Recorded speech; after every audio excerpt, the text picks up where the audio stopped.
Good morning, everybody. I call to order the Tuesday, March 18th Judicial and Public Safety Committee meeting. Can I get a roll call, please?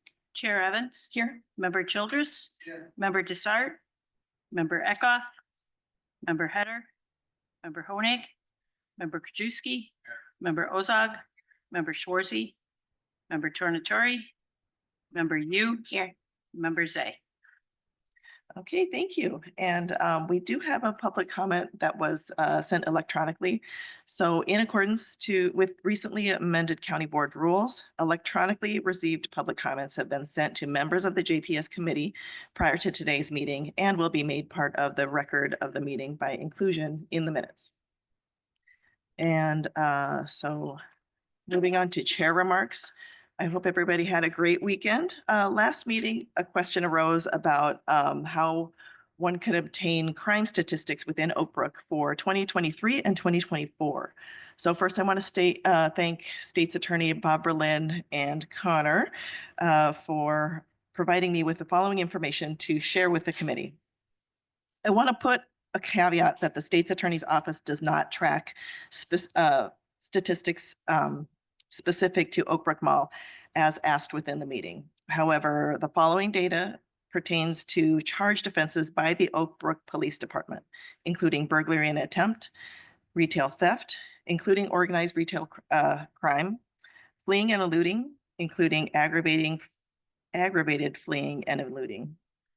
In 2024, Oak Brook Police charged 193 cases of burglary offenses.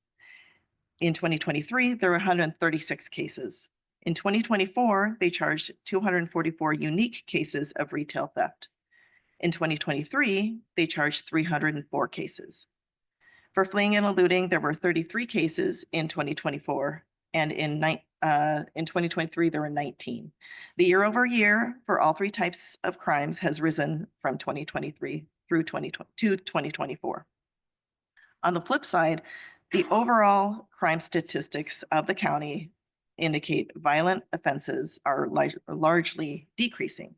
Mr. Berlin has stated previously that felony case filings have dropped by 4.7%, and with a 5.7% decrease in domestic violence. I just wanted to share this information since it was requested. So with that, I would accept a motion to approve the Tuesday, March 4th committee meeting minutes. Okay, all in favor? Any opposed? Okay, the motion carries.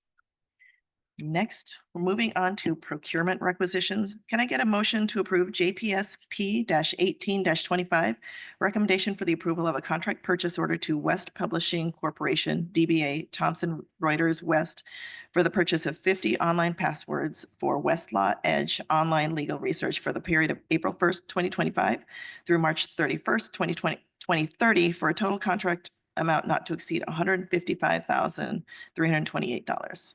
Okay, we had motion and a second. Is there any discussion on that? Oh, I'm sorry. Second. Thank you. Okay. Any discussion on that? All in favor? Any opposed? Okay, the motion carries. Can I get a motion to approve JPSP-19-25, recommendation for the approval of a contract to Logicalis Inc. for IBM Passport software for the clerk of the circuit court for the period of April 1st, 2025 through March 31st, 2026 for a total contract amount of $104,889.33. Okay, we had a motion. Was there a second? Okay. Any discussion on that? All in favor? Any opposed? Okay, the motion carries. Moving on to resolutions, can I get a motion to approve JPSR-1-25 intergovernmental agreement with Bloomingdale Township for police services for a total amount of $140,298.44. Is there a motion? Okay, motion second. Okay, any discussion on that? Oh, you know what? Yeah, never mind. Okay, all in favor? Any opposed? Okay, I actually forgot. I was going to combine those. So can I get a motion to combine items 7B, C, and D? Okay. All in favor? Any opposed? Okay. So I'd like to motion to approve JPSR 2-25 intergovernmental agreement with Milton Township for police services for a total amount of $280,596.88 for the period of April 1st, 2025 through March 31st, 2026. I'd like a motion to approve JPSR 3-25, recommendation for the approval with Wayne Township for police services for a total amount of $140,298.44 for the period of April 1st, 2025 through March 31st, 2026. I'd like a motion to approve JPSR 4-25, recommendation for the intergovernmental agreement with York Township for police services for a total amount of $140,298.44 for the period of April 1st, 2025 through March 31st, 2026. Okay, any discussion on those? Member Rutledge. Thank you, Chair Evans. Not part of this committee and really, anyhow. So Winfield Township, we had a tragic death along Geneva Road. We asked for extra coverage from the Sheriff's Department for that stretch of road because the kids go out there in the dark and drag race down that road. But pretty much we did not get a referendum to be able to take this on from the Sheriff's Department. I'm just making a comment that we had deaths on that road, but kind of got strong armed for an additional fee to the Sheriff's Department, and I'm not in favor of that. So, okay. Do you want a response from the Sheriff's Office, or is that just come? Okay. Okay. Any other comments or questions? Okay. All in favor? Any opposed? Okay, the motion carries. Moving on to budget transfers, can I get a motion to approve 25-0724? Transfer of funds from employer share IMRF, employer share Social Security, employee medical and hospital insurance, operating supplies and materials, other professional services, travel expense, dues and memberships, and instruction and schooling to account number 5,065, 50,000 in the, I don't think that's 50,000. Oh yeah, that's right. In the amount of $64,733 needed to pay salaries until the end of the grant year, which is June 30th, 2025. And this is due to the contract being signed in 2020 and numerous COLA and merit increases, and not enough funds are left to pay for salaries. Is there a motion? Okay, does anybody want to move on that? Oh, you did. Okay, thank you. Member you, and second to Heather. Okay, Member Heather, thank you. Any discussion on that? Member you. Thank you, Madam Chair.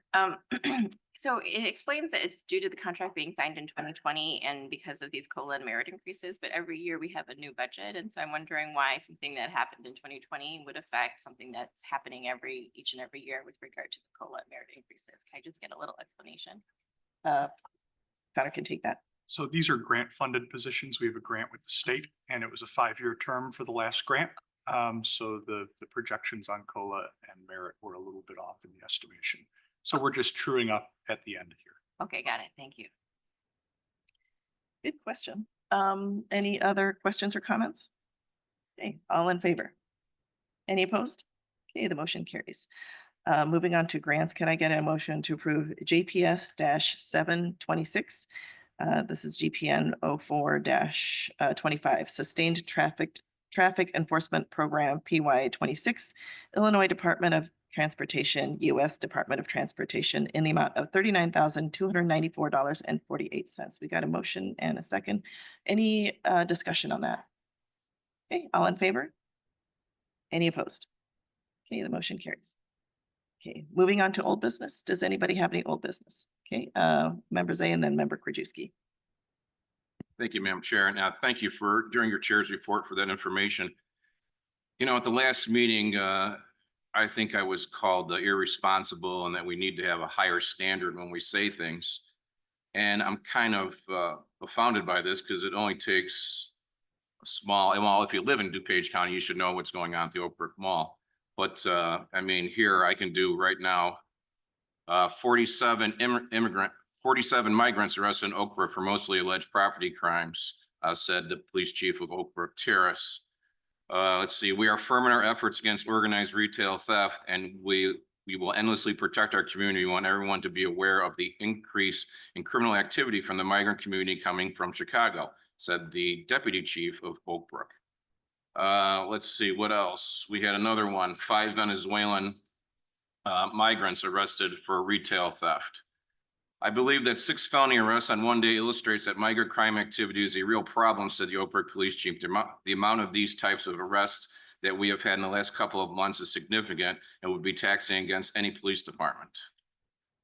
And the last one is from January 21st, 2025, press release from the DuPage County State's Attorney's Office. It is alleged that these defendants helped themselves nearly $5,000 worth of merchandise. This is the arrest of more migrants at the Oak Brook Mall. $5,000 worth of merchandise from the Sunglass Hut got into a physical altercation with a store clerk, pulling her down to the ground, and simply walked out the door without paying. To make matters worse, it's alleged that the driver of the getaway vehicle then led the police in a high-speed chase, reaching speeds of approximately 93 miles an hour during a crowded holiday afternoon. This type of behavior that puts the general public as well as the innocent motorists at risk will not be tolerated in DuPage County. That's State's Attorney Bob Berlin. So when I made those comments that there was, issues at Oak Brook Mall, I think I had my figures and my information, and I do hold myself to a high standard. So I don't know if anybody wants to apologize at this point or what the issue was, but again, to accuse another board member of basically lying and not having figures or any kind of proof of that, I think it's irresponsible of that board member. Thank you, Madam Chair. Thank you. Member Krajewski. Thank you. Sorry, I missed last week's meeting. It sounded exciting. And thank you for your comments you made at the beginning. I know that one of the reasons the violent crime is down is because of a lot of the local police, the policies now that they're doing chasing. Bob Berlin, our state's attorney, was able to, with the no cash bail, go down to Springfield with a couple of people and got an amendment. So now if you can prove that somebody is a danger to community versus danger to a specific person, they will deny bail. And I know a couple of weeks ago, I was reading an article from Berlin that he put out regarding Westmont, where they had pulled over somebody for high speed. And as the officer approached the car took off. And they knew that they were probably heading back to Chicago. So put out the alert where Oak Brook, Hinsdale, a number of those communities do chase. So Oak Brook did throw the spikes out. The car, blew out 3 tires, got onto 88. Eventually he was pulled over and arrested.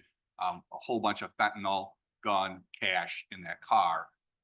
Then of course, when he went for bail, it was denied. I was talking to the state's attorney regarding that incident. And he said at that time he was meeting actually at Medina with all the police chiefs. And I said I had conversations with the one of the trustees in Westmont, and they were interested to hear what Berlin had to say about chasing.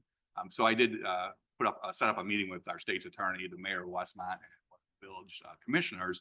The state's attorney did tell me that the week prior there was 5 chases in Oak Brook. All 5 of them were caught.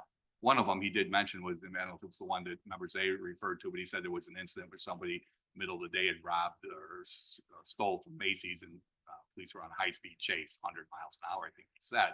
But all 5 of them, the state's attorney was able to argue that they were a danger to society, and bail was denied.